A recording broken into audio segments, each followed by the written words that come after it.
approximately 1 in 5 people suffer from an autoimmune disease. An autoimmune disease is a condition arising from an abnormal immune response to a normal body part. There are at least 80 types of autoimmune diseases. The cause is generally unknown.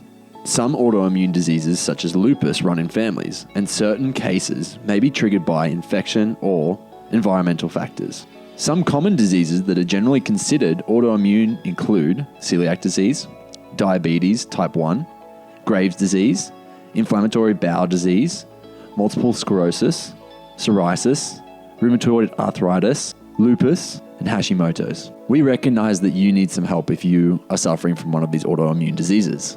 That is why we have created our therapeutic autoimmune program. The program is a 13-week program in which you'll have weekly check-in calls with your very own nutrition coach.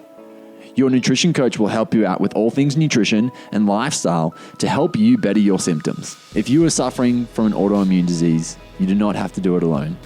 The team at The Chief Life are here to support you 100% of the way. You can find out more about the therapeutic autoimmune program on our website, www.thechieflife.com, and look underneath the nutrition tab.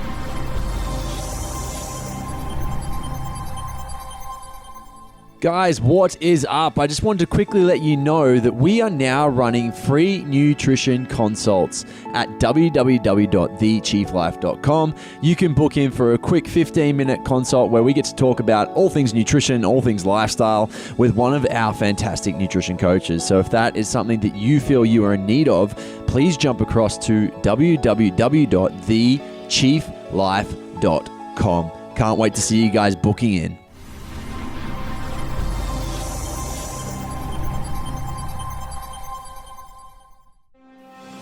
Welcome to the Chief Life Podcast, where we deliver guests and knowledge from around the world right to your ears. Focusing on nutrition, exercise, health, and wellness. So sit back, relax, and enjoy the show.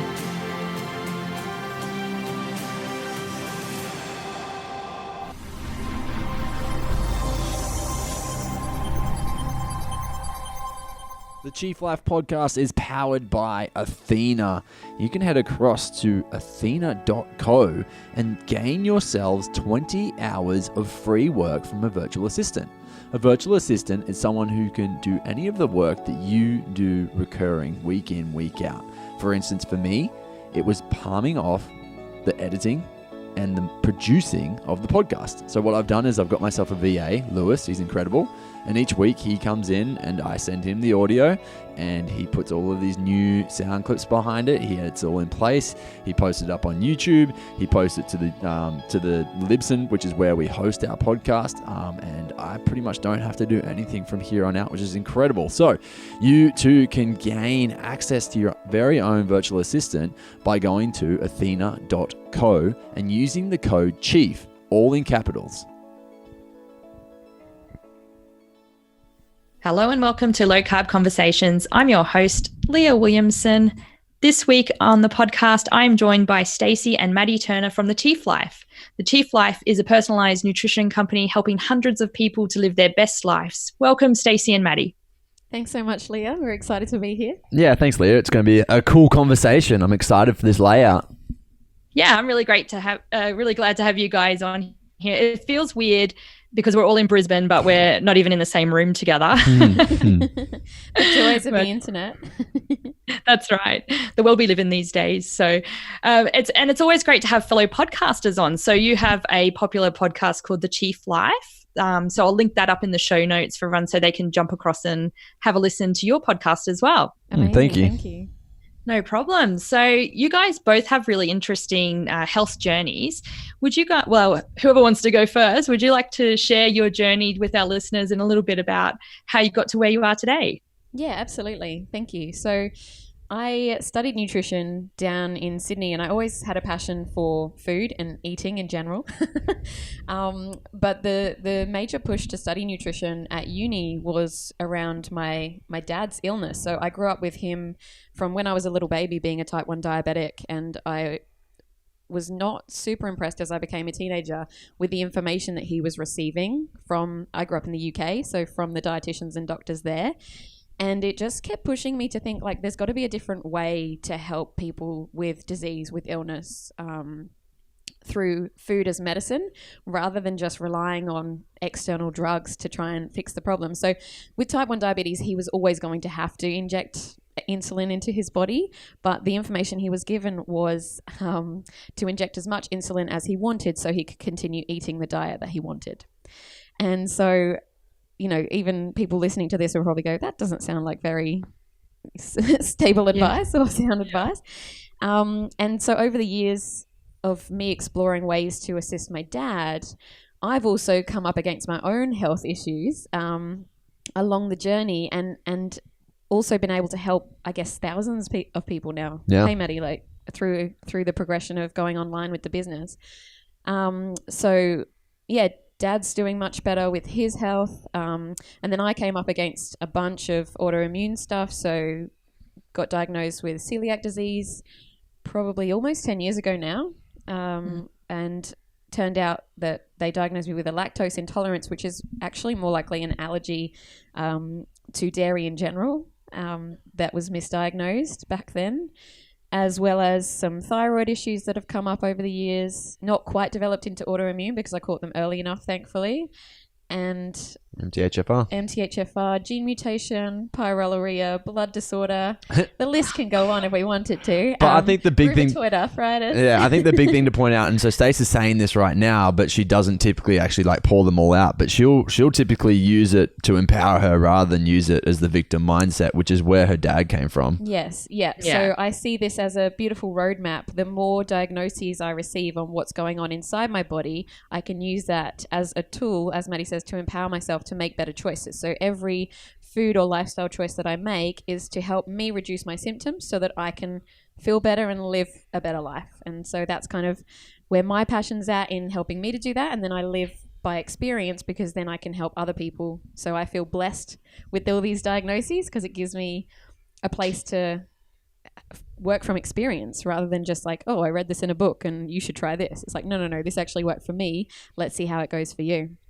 Yeah, that's really wonderful that you're giving back rather than, like you're saying, having that victim kind of mindset, which a lot of people can easily come by because it's, you know, you've got such a lot going on there, but you don't let that kind of, you know, like turn into negative. You're using it as a positive force to help other people, which is just wonderful. Thank you. And you're about to birth a baby as well. I am. I'm 8.5 months pregnant. Baby's kicking as we're talking. Just say hi. That's why you're a little bit out of breath on the podcast, right? Exactly. Trying to keep up with myself. And Matty, you've got a great story too. Would you mind sharing that? Yeah, definitely. So, I mean, I come from probably a little bit more of a selfish background in regards to my journey started based around my own health issues, which kind of led me down the route. So Stacey was obviously starting in her nutrition because of her dad, but then found her things along the way. I came from the opposite route where I was actually, like when I was younger, I got rushed to hospital with a fluttering heart. And we didn't really think much of it until we had some scans and some blood tests done. We found out that I was within the top 1 percentile of Australian most obese kids.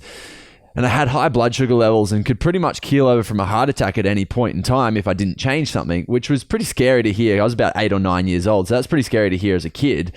But my parents really didn't know what to do differently. Like we were eating what the government recommended, like the healthy Australian diet. And for them... inverted commas. Yeah, exactly. So you were eating like 10 Wheat Bix a morning. And Wheat Bix, a heap of toast, like heaps of bread, heaps of sandwiches. We had a fair bit of like processed meat and bits and pieces just because we weren't a rich family either. Like we were just trying to make ends meet. So realistically, I think my parents said, okay, well, we won't have ice cream from here on out. We're not allowed to have our sugary treat of a nighttime anymore. And I think the thing that actually really helped me back then was that I was so active as a kid. Now, that's not to say you can out-train a bad diet, because we know definitely you cannot. But that was kind of the first thing that really started to draw my attention towards nutrition. Later in life, I started playing in bands and we'd tour. We'd go on tour for like 2 to 3 weeks on end, and with tours comes alcohol and shitty eating, and we would, sorry about the swearing, but yeah, bad eating. But with the eating, like we'd pretty much have like Maccas for breakfast, and then we'd go and we might have like tuna and rice cakes for lunch, and then we might have a burger or something for dinner. Like, it was just eating what we could. And then we had a rule that we couldn't drink before the show, but as soon as the show finished, we would go and have a heap of drinks. Now, I would spend these tours pretty much constipated the whole time, which is pretty crazy. And then at that point in time, I really didn't correlate the two things, that the food I was eating and the drink I was having such an effect on my body. It wasn't until later down life, when I started doing some elimination diets, that I really found out, hey, I don't respond well with gluten, and dairy isn't a great thing for me. And these different things create stress in my body and create stuff like constipation to happen, which is not a good response. And obviously your body is very smart, will always give you these signs and symptoms to say, hey, something's going on. So that kind of started leading me down the route of checking out nutrition. But I went, unfortunately, down the bad route of reading magazines and doing all the fad diets, which I'm excited to talk about today. But yeah, I did the bad fad diets, the things that are not great for you, like really heavily calorie restricting, which led me into like starvation mode, where I'd end up binge eating every weekend because I was just looking for anything and everything I could get my hands on. I got down to the route where I was eating about 1,200 calories a day, which is ridiculous because I'm a 6'1" male. And yeah, so I should definitely be on like 2,500 calories at least and upwards. But I read an article that said, hey, just keep dropping it by 200 calories until you start to see the results. So I just went hardcore at it and kept dropping the 200 calories till I got down to about 1,200 calories a also day. Running like 13 Ks a day as well or something. I think I was doing 6 Ks, yeah. 6 K a day. Wow. And doing weights and PTing and doing all that side of things. I was like, why is it not working? So it really led me down the route of actually diving into nutrition, figuring out what nutrition is actually about, not just about starving yourself, and figuring out what foods are empowering to the body and what foods cause inflammation and can be damaging to the body, so you can actually create that healthiness within your body instead. Yeah, definitely. And it's really great that both of you have had experiences in life and you're able to now help your clients with that. Would you guys talk a little bit about what you do with the Chief Life?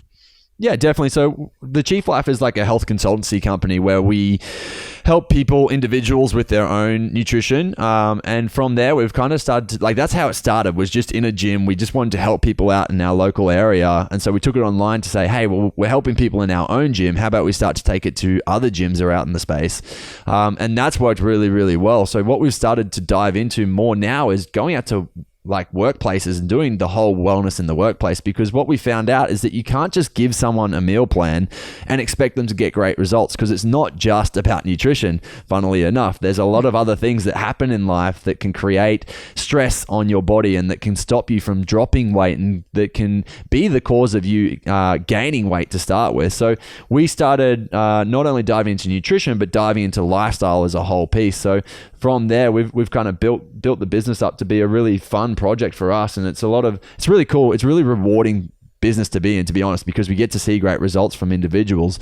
But we do things like health retreats, and we see people change in the space of 3 days just from changing their mindset around a little bit. It's just so bizarre what being in a space where it's almost space for them to think about themselves and take that selfish approach, what they can actually achieve. And selfish being a positive word exactly. In that circumstance. They're surrounded by a small group of like-minded people. They've got us kind of supporting and guiding them through that process. And, you know, it's really empowering, giving somebody these tangible tools that then they can take away with them to start to put into practice straight away. Definitely. And so you had you have 2 retreats next year. The first one's already sold out, isn't it? Yeah. It is indeed. Yep. So that one's the 14th to 17th of May. And so we've booked another one for September, which will be the 10th to the 13th of September. And we run those at an organic farm in the Byron hinterlands known as Wyballina. And it's just a beautiful location and a really great feel. And I guess retreat as in to take people away from their everyday life, to give them the space to do this stuff, but not retreat as in escape. So we're encouraging people to come to get some time to themselves and then re-emerge into the world to continue living a better life. I think it's a really, I just want to point this out because I'm stoked on it, but all of the May people are pretty much repeat buyers, which is crazy. Like, I mean, that obviously, for me, that's a really good accomplishment because it means that we've obviously got something good going on if they're going to come and then come again. I think that's great. Yeah. And it sounds like such a good mix of all different things that you guys both have going on there. It's not just about nutrition, but obviously, Stacey, you bring a lot of mindset and meditation and yoga to it, and as well as both of you bringing your background in movement as well. And yeah, so much going on there, and it just makes for, like, obviously with people coming back to it, such a great retreat where they can just learn more about themselves and mix with like-minded people. So sounds like it's going to be great fun again. So I'll link that up in the show notes for people if they're interested in the September one. It's great if you are even overseas, right? You had someone come from America last time, did you? Yeah. She is an expat from the States. She's amazing. She lives all over the place. So she's currently in Ecuador, but she's done a stint in Italy this year and also in Bali. So she's a world-renowned traveler, I guess. But she's actually, I didn't know this at the time when she booked to come on our retreat, but she is actually a famous yoga teacher.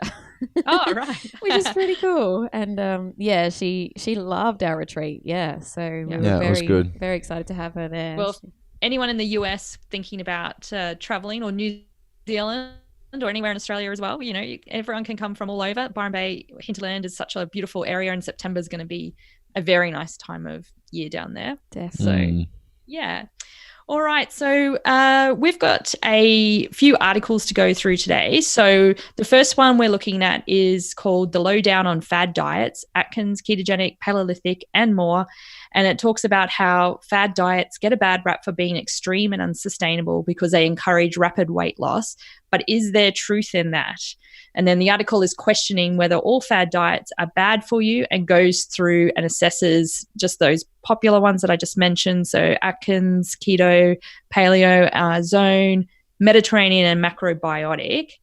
Although when I was reading that, I was like, macrobiotic, wasn't that one from like the 90s or something? A bit like Atkins as well. So then it kind of goes through. I'll link the up into the show notes for everyone. It seems like Mediterranean is the one that they're kind of giving the big thumbs up to. We felt that too when we read the article. I said to Stace, whoever wrote this must be on the Mediterranean diet. Yeah, that's right. Mediterranean at the moment seems to be the one that most people feel safe recommending, but I was thinking, like, is Mediterranean actually just like, it is just a way of living anyway, or is it actually a diet? Well, and that's the thing, because when they taught this stuff to me at uni 10 years ago and they used the words fad diet, it was very interesting, because a fad is something that comes and then goes. And a lot of these things have actually been around for a while and have a fair bit of scientific evidence behind them. And I feel like there's a way that you can do these fad diets, in inverted commas, well, but you could also do them not very well. So you could take, like, there's a common theme threaded through all of them, which is like, if you're doing this properly, you're eating a good selection of proteins, carbohydrates, and fats, maybe in varying amounts. But I'd think of it more as a protocol rather than a diet. I don't know how that sits with you. Yeah, no, I actually really agree. And I feel like, even like the basis of some of the ones there, well, probably all of them there's some great principles in them, especially like paleo and zone and Mediterranean. Like, they're all just talking about eating real food. And then obviously with keto, it's just a manipulation of the macronutrients. And some people can go down the more Atkins route, which kind of doesn't really matter too much. Well, it used to be like, it doesn't really matter too much about the quality of the food. But for me, it's always all about the real food first. So if people apply some of these principles, they're going to be reducing a lot of their processed food intake, which I think it can only be a good thing. Yeah, absolutely. Yeah. It sounds like what you were saying with everyone's more comfortable recommending Mediterranean is because there's no portion control that comes limits with it. Yeah. So it is a much more, like, I guess, free option for people. But if you're working with a healthcare professional, then there is that option for guidance around portion control, because we are all unique. We do all need different amounts of food. So it is a consideration that needs to be taken. I think the other thing that commonly comes across these different diets is lowering your inflammation within your body, because inflammation on an acute level might not be terrible. It might be like maybe stiff joints or an injury, depending on what the person is doing. But on a larger scale, that's when we start to see disease, right? So I think if we can make that the goal of lowering your inflammation, you're going to get a lot more out of it. Yeah, I love that as well. And a lot of people, though, calling it the anti-inflammatory diet, people are just like, oh no, it doesn't sound interesting, does it? But but that is the name on it, and then everyone gets excited by it. Yeah, and then we call it a fad, and then we start saying, oh no, it's eliminating food groups, then it's going to cause us trouble. But if those food groups are causing inflammation in the body, then maybe it's better to stay away from them, right? Yeah, definitely. I do like how they gave kind of pros and cons for each of the, I'm going to call them protocols rather than fad diets. Just rewrite the article. Yeah. But they gave the pros and cons. So, I mean, there are going to be positives and there's going to be negatives to any situation. And more often than not, the negatives, as you say, like it's eliminating food groups, whereas we've got our own opinion on that. But then it's also just, sometimes they say, oh, it's not sustainable. And it's like, well, that depends on the individual and where their head's at. So giving people guidance around a protocol. So for example, when people first come to us, we will set them up on a very zone similar diet, focusing on real food in those portioned amounts. And if you look at the article, it says that, like, big thumbs up, yes, these are all pros, and it says cons, there aren't any. So we were pretty happy, like, good article that you found, because it reinforced some of the work that we're doing to get people started and rebalance hormones, as Matty said, decrease inflammation, and just get people back to an equilibrium where they can then from that place understand food quality, food quantity for themselves as an individual, and then move on to other ideologies of, playing with the macros or going to fasting or eating intuitively. It gives people a starting point. Yeah, I agree with that. That starting point is really important for a lot of people. And I'm sure, Matty, you can agree. Like I had no idea about portion control when I was going through and trying all the various diets throughout my kind of life, and it's not even about portion, it's just about, like, I didn't even know how much to eat, and I was constantly kind of like either under eating or overeating or not knowing the right foods to eat. So at least a lot of these, and what did you say, protocols, I was going to say therapeutic diets, give you a starting point to kind of bring blood sugar back on balance, help with inflammation, all those kind of good things. So definitely. I think it is really important to know how much you're eating. Like, intuitive eating is a great thing, but if you don't know what to intuitively go off of, I think it can be misleading, because the more you eat, the more you want to eat. So if you're just intuitively eating from the start and all of a sudden you're bigger and bigger and bigger each year, you're going to continue to get bigger and bigger, because your body is going to crave more and more and more things. It's like people giving themselves a hall pass. Yeah. Yeah, that's right. Yeah, definitely. And I have this talk probably once every few weeks on the podcast about moderation. So, one person's moderation is completely different to another person's idea of what moderation is, based on the beliefs we've been led to believe or whatever's happened or shaped in our lives, like that whole bio-individual question. So my moderation might seem a lot different to somebody else's. So it's hard to say balance, moderation, I just think that it's very subjective. People think of it as a seesaw and it has to be 50-50, but realistically I think the better way to look at it is a pie chart, and you just have your little snippet of balance, and it might be that 5% of this is what actually balances you out, and that's fine. Yeah. And then so if you're someone looking at these articles, like I was definitely I was saying I used to read by those kind of like young girl magazines when I was younger, because we didn't have the internet, and I'd flick straight through to the diet section and see whatever the latest diet was and see whether I could follow that or not. And now these days we have the internet, which is basically doing this. You can just type in diet and come up with any of these ones. How do people come decipher with all this information being at them and all this kind of conflicting information, where to start and what to do? Yeah, that's a tough question. I guess if they want support and guidance, then finding a healthcare practitioner is the best thing to do, because regardless of the qualifications of the individual, you might read something on the internet, you might read something in a magazine, in the newspaper, and it's hard to know if these are real facts. And I think that's why we're so passionate about our company being one of those places that people can come to for that guidance, for that support, and bringing together our amazing nutrition coaches that help to support us in that. One of them being on this call. Yeah, that's right. Yeah. I should have kind of mentioned that in there somewhere, gave it a little plug. But yeah, I am I am a nutrition coach for the Chief Life as well, which is I'm really just love your guys' philosophy, which is why another reason why I wanted to have you on the podcast as well. Thank you. We're excited to have you on board too. And so I think having a group of coaches that are able to help people with this stuff. You know, it's one thing to go and look online, but it's the same thing with anything that you're trying to research. Like during this pregnancy, I've tried to stay away from Dr. Google as much as possible because like, how do you trust anything that you read? Anyone could have written it and anyone could pretend that they've got these qualifications. So I guess going to companies that have tried and tested results, and, you know, I'm not saying you could, we're one option, but we've worked with thousands of people and we've seen this protocol working.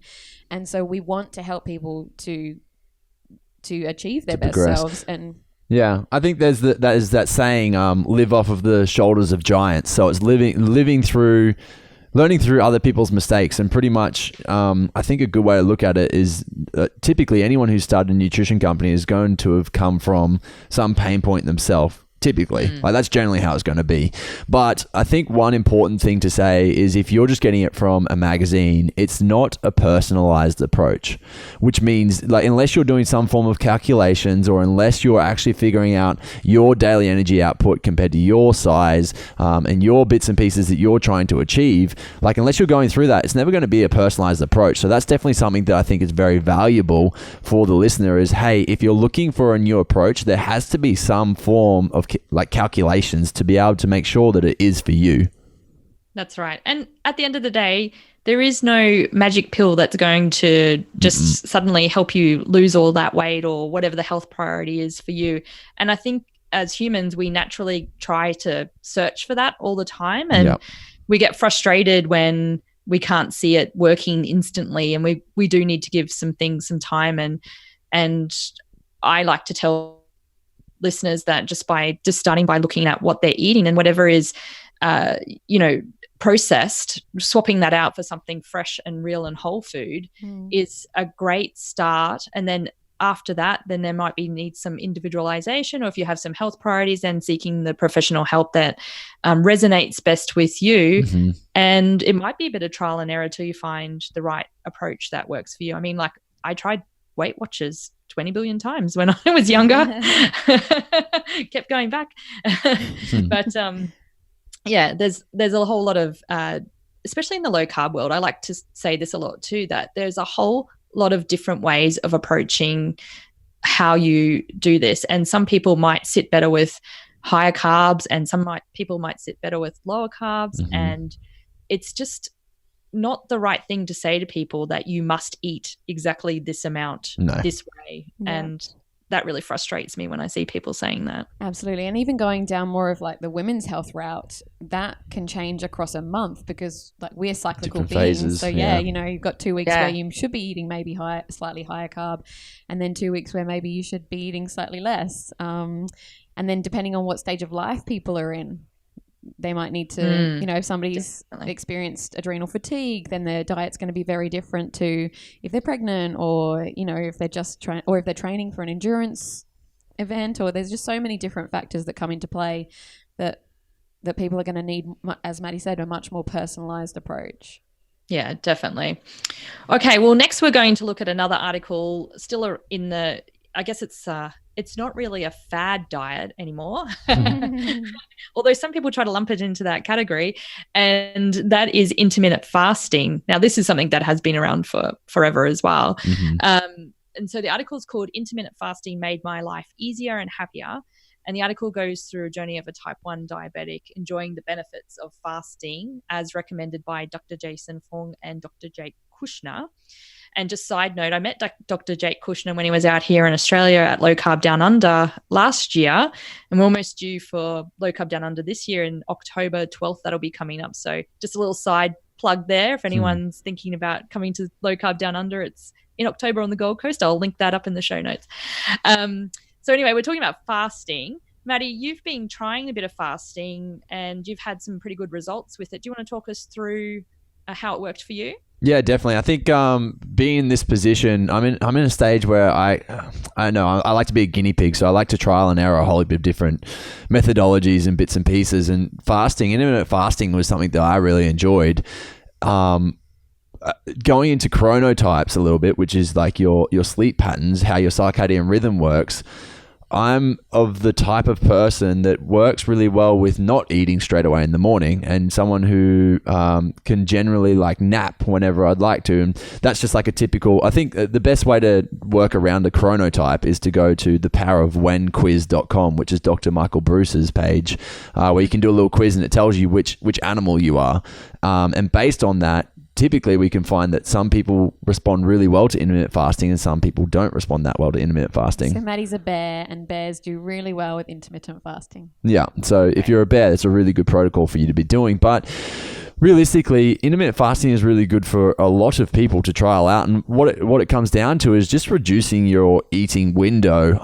It worked really well for me, so much so that I wanted to start it as a protocol where we started up a 30-day challenge. I was like, hey, 30 days is a snippet of someone's life. Why not start a challenge where people can really give a little bit of insight into what intermittent fasting is, but showing them that it can be flexible. It's not just about having an 8-hour window every single day and that's it. We were talking about, hey, on weekends, take the time off, like go and be social. You don't have to skip breakfast or skip dinner with the family. It's important to maybe have this happen during the week where you're eating in that shorter window, but it doesn't have to be a thing that happens every single day.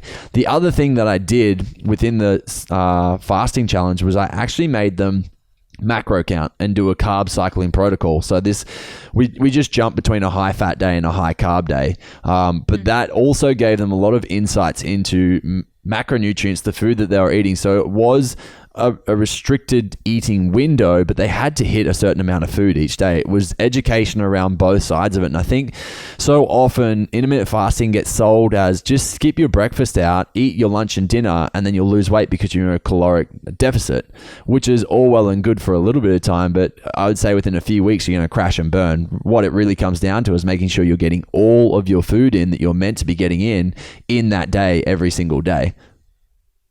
Right. So it's the approach that you're using is talking about short-term fasting, really, isn't it? It's maybe just like once you become at a level where your inflammation is lower and your blood sugar levels are more stable, you then can say skip breakfast or whatever meal suits you best, and then have the rest of the food that you need for the day later on in the day when it suits you. That type of idea. Yeah, so I mean, I do really enjoy longer fasts as well, like 24-hour fast and a few day fast here and there, but that's not what this whole protocol was about. It's all about intermittent fasting, so a shortened window every day or most of the days of the week, and that worked really, really well for a lot of individuals. We saw things like way better sleep. We saw a lot of fat loss just in general with the people who were doing it, muscle gain, increased sleep, like better quality sleep, waking up actually feeling refreshed. More energy throughout the day, like sustained energy. Yeah, I think most of all, like everyone said of the protocols, because we essentially tied together two protocols of carb cycling and then your fasting, right? And people said, I really loved intermittent fasting. Like intermittent fasting is something that I can see myself moving forward with. Carb cycling, it's great, but it's not maybe something I'm going to keep to 100%. Yeah, exactly, which is completely understandable. So we had a few people that actually kept going with the intermittent fasting, but they went back to their original zone-ish style meal plans. Yeah. And then a few people were thinking about even incorporating some keto into that as well if they were feeling that way. Yeah. So, and that protocol with fasting was you wouldn't have anything but just water kind of thing in the morning. Like you wouldn't have like a bulletproof style coffee or anything like that. Yeah. So removing anything that's going to start to trigger your metabolism. That's a lot of what Dr. Jason Fung actually talks about. But I mean, we allowed black tea, black coffee and water as the three supplements three things that they could have, or a straight amino acid. So an essential amino acid if they had that, which not many people actually have have in their cupboard anyway. So they were the 3/4 things that we were letting people have if they wanted in their fasting window. And outside of that, we said, hey, look, if you're going to have fats in your coffees or creamers in your coffees, that's going to be enough to take you out of your fasting window. Like, let's just go hard at this for the time that you're fasting. Just work on having just these clear things. And then during your fasting window, that's when you'll refeed. Yeah, definitely. And what about the approach where, just say I'm someone and my blood sugar is a bit dysregulated still, I haven't got that under control, and then I go straight into a fast. Do you think that's a suitable way of doing it to then kind of try and make my body regulate? Or do you prefer that the person is already kind of like on the zone plan or something like that first, so that they are regulated and then going into the fast when it feels natural and right for them? So we definitely had people from both avenues. We've had people that have worked with us for a long time and have stabilized everything using a zone protocol and then moved into their fasting. But we had also people jump on who hadn't worked with us before and they still got a lot of benefits. And even, the lady that wrote the article, Larissa, I think her name was? Yeah. She said she'd done Whole30 the year before doing the intermittent fasting, but you can definitely achieve great stabilization in blood sugar from doing this because you are shortening your eating window. And when you're not eating and you're fasting, your body allows, you get that opportunity to kind of go into a state where you can think more clearly, where your body is reserving its stores for what needs to be done, and just gets you into a really good fat burning zone. Yeah, definitely. It's always been such a big debate kind of in the fasting world. A lot of people believe that you should have your blood sugar regulated to make you feel much better. But then a lot of people have regulated their blood sugar that way. So it's just always interesting to see the difference. And that's all back to the bio-individual again, isn't it, really? Absolutely. And funnily enough, my chronotype is lion, which means that I should be eating first thing in the morning, which definitely aligns with where I am in my life right now. So I wake up hungry and I feel the need to eat. But when I had my genetic breakdown done and I spoke to a geneticist, he didn't know about chronotypes because it was like a completely different doctor and a completely different situation. But he said, actually, you would really benefit from fasting based on your DNA. Right. So, which is quite interesting. Very interesting. I also find like the days that I have higher carbohydrates is the next day I'm typically very hungry in the morning straight away. So I would commonly think within the Australian standard diet, like no wonder we're always hungry. It's because we're always craving extra sugar hit, really. Mm-hmm. Yeah, definitely. And then some people, it's great for if they have kind of digestive issues. I know that, I still have a few digestive issues, and in the morning I like just to have, I'm not like essentially fasting, but I prefer much to have a drink. And I don't load up with all the cream and stuff like that because I know it doesn't agree with me, but I might have a bone broth or something.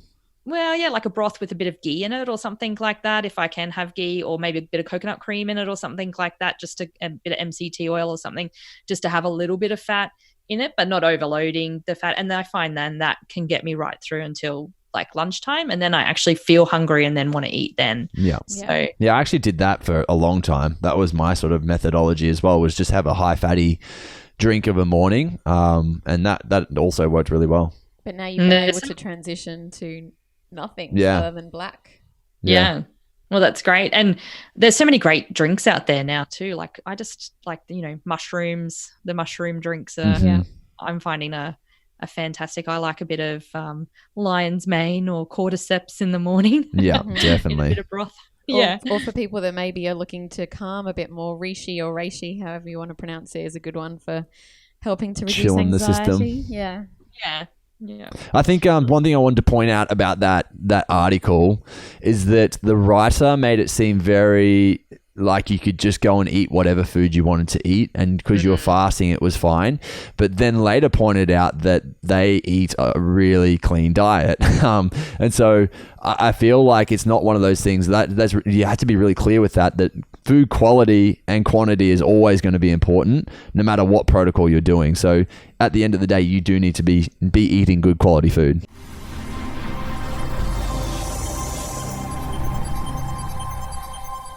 Guys, I'm interrupting this program to let you know that we have our optimal scorecard available at www.thechieflife.com/scorecard. This is where you can find out how you stack up on our 7 pillars. This is a little lifestyle approach that we have. So life is not just about nutrition. Getting results is not just about nutrition. There are other lifestyle factors that come into play. And this scorecard lists it out for you. You get to score where you're at compared to where you want to be. It gives you a little stepping stone to get from where you are to where you want to be. So head across to www.thechieflife.com/scorecard, and we look forward to seeing you log in your scores. Real food will always win. Yeah, definitely. I could not agree more. All right, now we're going to change tangents a little bit in a different area of health and well-being, and that is about nature. So this article, it's a study actually, it's 2 hours a week is a key dose for nature for health and well-being. So this study found that people who spend at least 120 minutes in nature a week are significantly more likely to report good health and higher psychological well-being than those who don't visit nature at all during an average week. However, no such benefits were found for people who visited natural settings such as town parks, woodlands, country parks, and beaches for less than 120 minutes a week. And they studied 20,000 people in England, and it didn't matter whether the 120 minutes was achieved in a single visit or over several shorter visits. It also found the 120-minute threshold applied to both men and women, to older and younger adults, across different occupational and ethnic groups, among those living in both rich and poor areas, and even among people with long-term illnesses or disabilities. So basically, 120 minutes a week, no matter who you are, in nature is going to be great for you, basically. So we 100% agree with getting out in nature. More nature definitely is going to be so good for people. It seems like a very specific number. Like, what if it's 119 minutes?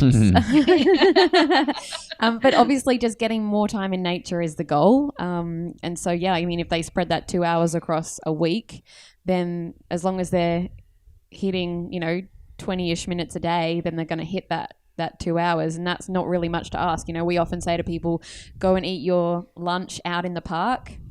And so that's 20 to 30 minutes a day on your weekdays when you're at work. So you're getting outside in nature. You don't have to go far. The article really pushes that. You don't have to go out to the bush. Well, yeah. Sorry, I should say woods and forests, because it was done in the UK. Which I love, the fact that it was done in the UK, because, even then, encouraging people to get outside. The weather is not as great growing up in the UK. I know, the weather is not as great there as it is here. So Aussies that are listening to this, you've got no excuse. Get out, get outside as often as you can, even if it's into your own garden to have your morning cuppa. Even if you set up your own trees and plants around, if you've got a balcony, just making sure that you're surrounded by greenery, getting out barefoot on the grass, on the sand, just making sure that you're getting into vitamin D, into the sunshine, and all of those things are going to have massive health benefits for you. Doesn't cost a penny, and it's really joyful. Yeah, definitely. I get, if I've been inside too much, I'm I just have to get outside, and every so often I'll be like, right, kids, get your shoes, we're going for a bushwalk. And we're lucky we live just near some bushland, so we can go whenever we need to. But I can actually just really feel it when the tension, I guess, is building up, and I just need some tree time, I call it. Yeah. Go hug definitely some trees, right? Go get up close and personal, and get some of their energy for sure. Yeah, there's two things that really level my head out after a very, very hectic week. If I can get myself to the beach and go for a surf, or I actually go out and do a little bit of bow hunting. So going out in the bush is just those two things. If I can do either one of those, I can come back and just be so much happier and so much clearer in my thoughts. Because I would think actually, because it's time that you're away from everything else, you don't take electronics out with you in the water and you don't take them out in the bush with you when you're doing those things. So it's time away from listening to anything. It's actually time with yourself, which is probably something that is very rare these days as well. Which is the definition of meditation. Yeah, definitely. And that was something I was going to ask. I was thinking, do you think that because they spend 120 minutes just disconnecting, even just that benefit, goes a long way as well. Mm-hmm. Yeah, definitely. I think it's a disconnecting of the outside world to connect more with yourself, so that then when you go back into work or back into life or back into conversations with your loved ones, you're much more tuned into yourself, and you can come from a place of clarity and confidence rather than feeling like you're being pulled in 50 million different directions. Yeah. And you don't have to go hard while you're out there either. It's just even just sitting, enjoying and listening. You don't have to, like, I know a lot of people just kind of like the thought of, oh, I have to go for a walk or whatever it might be to them. But just even just going and, like, I know in our local little forest area, there's heaps of rocks, and the kids and I have this rock we call the meditation rock. So we just go and sit on the rock. That's awesome. Yeah. And even setting up a Zen space in your garden. Like, we're lucky enough to have a beautiful garden out the back of our house, and I've just set up a little sofa next to our veggie patch, and I just sit there and I just take it all in. It doesn't even have to be that, having to go somewhere if you can set something up at home. Sounds so nice. So yeah, this is definitely a important aspect of health. So not just all about nutrition, but also thinking about sunshine and nature and disconnecting. And then movement is obviously another one as well. And I've got this next article is about fitness myths you need to stop buying into. But one of them I wanted to talk, which isn't quite on there, is about a lot of people feel that because they've got their nutrition right and they're losing weight, that they don't need to do any movement. How do you guys feel about that? I feel like that's situational dependent. You definitely can lean up or achieve health-related goals without doing dedicated exercise. And a beautiful example I like to share on this is about my mum, and she is totally fine with me sharing this because she's very happy with what the outcome was. But she had to have a tumor removed from her ear, her inner ear, a fair few years ago now. And so we talked about, like, in her recovery that was really important she was on top of her nutrition because she wasn't going to be able to exercise. And so she followed one of our meal plans for a couple of months, and she dropped 2 dress sizes, and there was no exercise happening, and it was healthy loss. And, she recovered really quickly from her surgery because she was dialed into her nutrition, and she felt the best she'd felt in ages because she had focused so much on her food and wasn't even worried about the movement side of things. So that's, I guess, a very specific example. But abs are essentially made in the kitchen. Yeah. It's one of those throwaway quotes that people put out there. And so food is definitely the first step. And often when people come to us, they want to do it all. And it's great that they're motivated. They haven't done anything for years and they want to get on top of their food. They want to get on top of their exercise. But I actually encourage those people to kind of slow down a bit, because otherwise it's too much in one go. Like, let's maybe start with your food, because you will see faster results with that. And then once you're feeling like you're on top of your food, then maybe start tackling the exercise side of things. Yeah, I think keeping your body functional is a big thing. Making sure, like, you see it a lot in old people when they move to a retirement home, how quickly they decrease, like how quickly they go downhill, they deteriorate, like everything just goes backwards for them because they no longer have the function of walking up and down stairs. They no longer have the function of being out in the yard and doing their bits and pieces. They like get out of a chair on their own. Yeah, if you look at any of the blue zones, which is the areas in the world where people typically live over 100, they're all like farmers and bits, and they're always out, they're always doing things, they always have like their own little chores that they have to get through each day. So movement doesn't necessarily have to be going to the gym. Movement can be things like dancing or gardening or walking the dog. Like, it doesn't have to be, yeah, exactly. It doesn't have to be that you go to the gym and lift weights every single day. Yeah, definitely. I think a lot of people have that in their mind, isn't it? They need to do something and then they're like, oh, I have to go out and join the gym and do all these things. But just moving, just because we do sit for so long for, so many hours a day, just even if it's just kind of like, I don't know, dancing, like you said, or just shaking it out or. Yeah. And even that language around like, I have to go to the gym, they're not enjoying it. And we always recommend doing some sort of movement or exercise that people actually find joy in. Because when you're doing something that you don't enjoy, you're ending up releasing negative hormones and it's actually becoming a punishment and a negative outcome. Whereas if you find exercise that you enjoy, then it's going to get you to your results faster and give you better quality of life and longevity too, because you're releasing all the positive, happy hormones. Yeah, even something as simple as standing at your desk every day, that can be enough just to, not to say that that's going to be your cure-all, end-all, but that's enough to add extra calories onto what you've burnt and what you've used within the day. Mm-hmm. Well, now we know what to do. You need to find 2 hours every week and go and walk around the garden. So. Yeah, exactly. Definitely. I think a good thing to say just there is not think of it as a 2 hour block. Think of it as, how can I get 10 minutes right now? Yeah, that is a great plan. Yeah, just small chunks of it. And and if the thought of going to a gym like me, like I find it really funny because I'm such an extroverted person. I love being around people, but I hate going to the gym.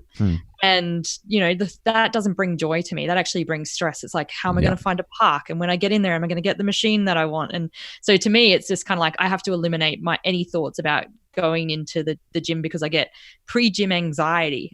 And so I love lifting weights though. So we just have like a little home set up here that I can do. So there's always ways around and finding what you love. And for me, it's definitely going for walks in our local forest is great. Yeah, for sure. And I think that becomes quite cyclical as well in terms of where people are at in life. Like for the last 10 years, I've loved CrossFit and been fully immersed into it. And it's brought me a lot of joy and passion. And then now I'm slowing down a little bit to go into motherhood, and yoga is my passion and my calling. So I think it's just paying attention to what makes you happy and what doesn't, and then being open to trying new things. Yeah, definitely.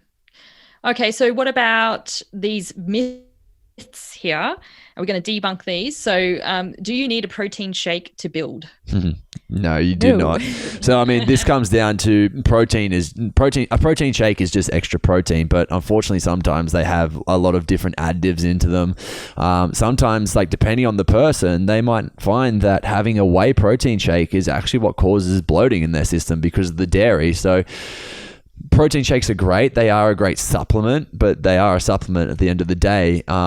And realistically, you can get this just from eating food. Like you could have an egg, or you could have some steak, or if you're a plant-based person, you could get it from something like your tofu or beans. Like there's definitely other ways to get it other than just having protein shakes. And I think it's making sure that people aren't misunderstanding this. Like it's okay to have a good quality protein powder as part of a well-balanced diet. Like people will see, or well-balanced protocol, people will see that we recommend certain protein powders in some of our meals and some of our snacks.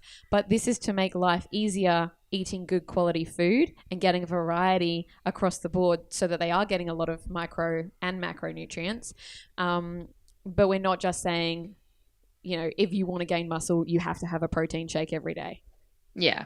Yeah, that definitely makes sense. Okay. What about ab workouts will give you abs muscle? That's not even written very well. There was a few spelling mistakes in that one, I believe. But this is once again, like abs are made in the kitchen. This is something that Stace touched on before. Like if you want to, everyone has abs at the end of the day. It's just whether you're lean enough or not to see them. And unfortunately, some people have to get a lot leaner than others to even be able to see abs, which is kind of crazy. But like some people might not start to see abs until they're at 8% body fat, whereas other people will start to see them when they're at, say, 15% body fat. And I'm going to go from the mindset perspective of why do you feel the need to see your abdominal muscles if that's a very aesthetic driven goal. So if your blood markers are all good, if you're in the healthy weight range, if you're feeling well and happy and joyful in your life, these are all more important than whether you have a six pack.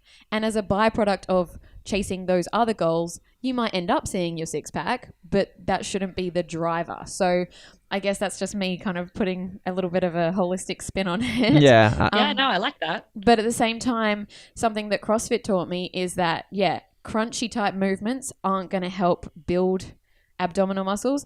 Doing functional movement that stabilizes your entire core will help to build the strength around your midsection, which makes it more functional rather than just doing 100 sit-ups a day. If you're doing things like squats, deadlifts, press, and doing a variety of different functional movements, that's going to keep you healthy for a long time so that when you are 80 years old, you can still stand up out of a chair on your own, you can wipe your own creases, all those sorts of things. Yeah, I think a strong midline it's almost a misunderstood piece, and a lot of people think you have to do lots of abs to be able to be strong in the midline. So they'll say we have to do 100 crunches today, whereas what you might be better doing is 5 heavy crunches instead. Or a plank hold. Yeah, exactly. Like so many people think of it as high rep stuff, but it's just like any other muscle. If we can do strength stuff as well as hypertrophy stuff with it, you're going to get a lot more results from it. Yeah, that makes sense, definitely.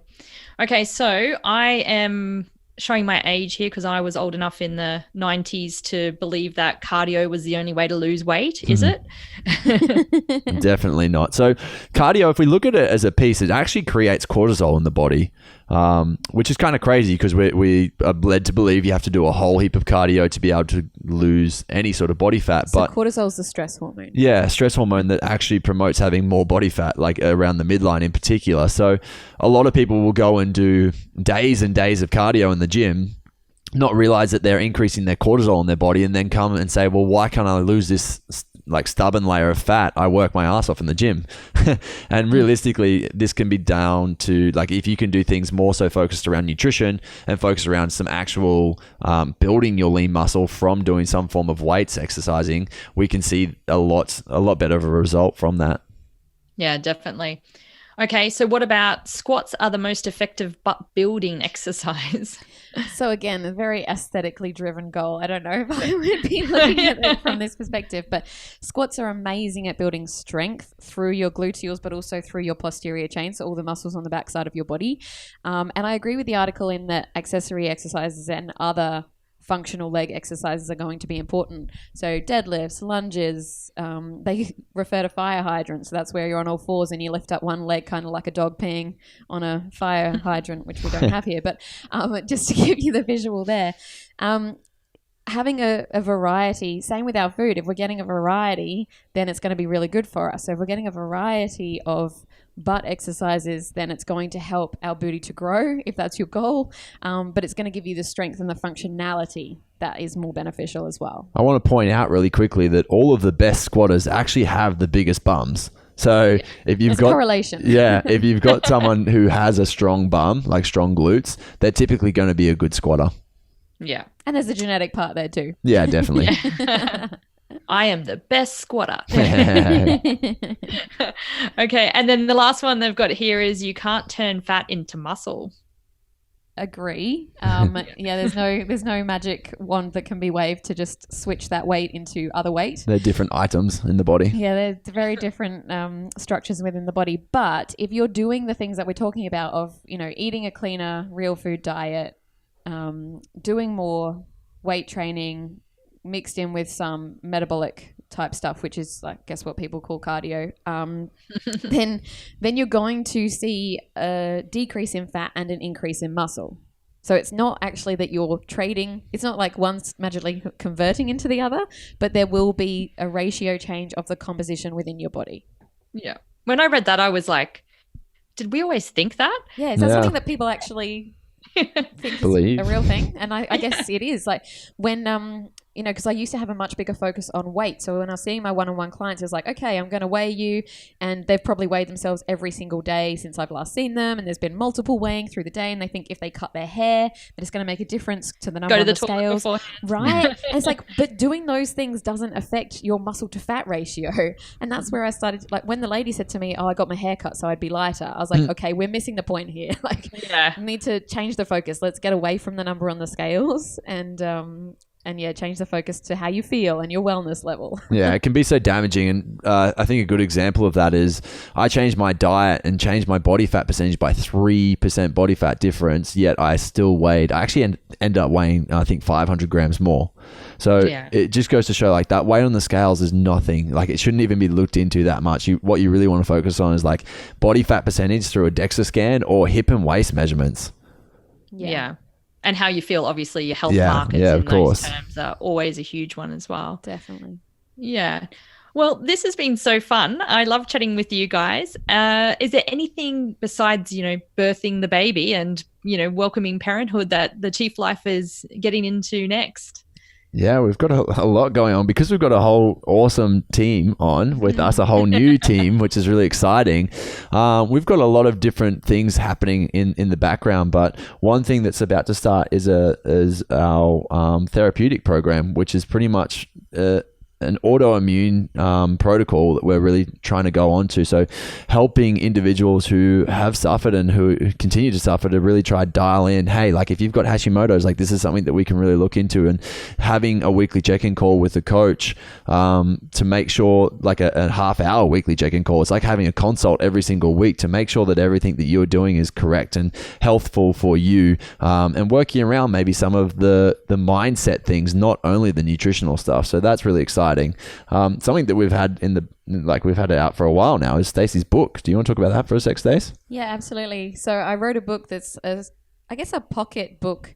It's a short read, only takes a few hours, and it gives people the gold nuggets that I've kind of accumulated from helping people over the last 10 years since I graduated as a dietitian, and giving people a protocol that they can follow on their own. So it can be done over 4 weeks, it can be done over 4 months or even longer, but it's kind of an activity book that allows people to kind of work their way through of learning the basics and then putting them into practice, because I'm all about tangible tools and proton practices and just taking action and getting... Are we allowed to swear? Kevin might bleep it out. He does sometimes. Okay, cool. Well, getting stuff done. Making sure that once you've got the information, you can't unknow that information, and then doing something with that information. So this was my way of trying to get this information that we're putting through our online platforms and our retreats into a book that hopefully we can get into as many people's homes as possible to start the conversation. Yeah, definitely. Well, I'll link that up in the show notes as well, so people can check that out, as along with all the other links that I've been discussing. And if you want to work with one of the Chief Life nutrition coaches, I'm sure, like if you want to work with me, you could just put in the notes section, can I have Leah? Yeah, most definitely. And and it'd be great. Like you guys have such a great philosophy, so much in line with everything that I believe in, and that just spreading that real food message to everyone. So thanks so much for coming on the podcast today. Thank you so much for having us. It's been awesome. That's great. Well, that's the end of today's episode. I'd like to thank our guests, Stacey and Matty Turner from the Chief Life and Little Bub in the tummy. We've been brought to you by the Nutritional Therapy Association. Please visit them at www.nutritionaltherapy.com. Our theme music is created by Andrew Bowden, and production services are by Kevin Kennedy Spain of Disc of Light Media. Have a great week, everyone. Visit thechieflife.com for all of your nutrition coaching needs, your own personalized meal plan, as well as how you can get involved with one of our 7 pillar retreats.